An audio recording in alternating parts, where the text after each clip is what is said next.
Magsisimula na bukas, June 1, ang toll rebate para sa mga truck ng agricultural products na layong mapababa ang presyo ng ilang agrikultural na produkto. Alamin yan sa report ni Hazel Alviar.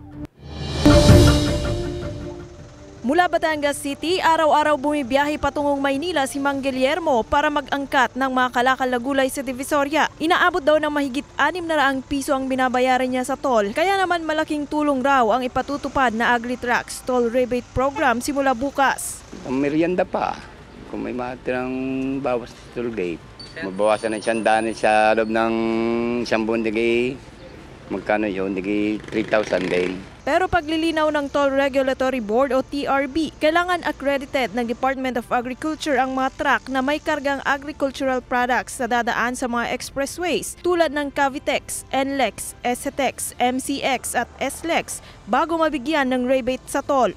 Merong na pagtaas ng toll fee noong nakaraang taon, ibabalik po yan dun sa RFID account nila. Binabalik uli sa load nila yung amount of rebate equivalent to the toll fee increase and the number of passengers na ginawa nila. Sa kasalukuyan, mahigit 950 truckers ng agricultural products ang makikinabang sa toll rebate ayon sa DA. Malaki umano ang may tutulong nito para mapababa ang presyo ng agricultural products sa merkado. Hindi lang umano mga mamimili ang makikinabang sa AgriTrucks Toll Rebate Program, kundi suporta rin umano ito sa sektor ng agrikultura sa pamamagitan ng pagtitiyak na maayos ang transportasyon ng mga kalakal. Nasa 2 pesos hanggang 156 pesos ang rebate na makukuha depende sa distansya at vehicle class. Importante po kasi ang mantukoy natin dito ay yung pagkain na huwag namang magkaroon ng dahilan ang toll fee increase at maging dahilan yan para itaas ng mga traders natin or yung mga haulers natin na presyo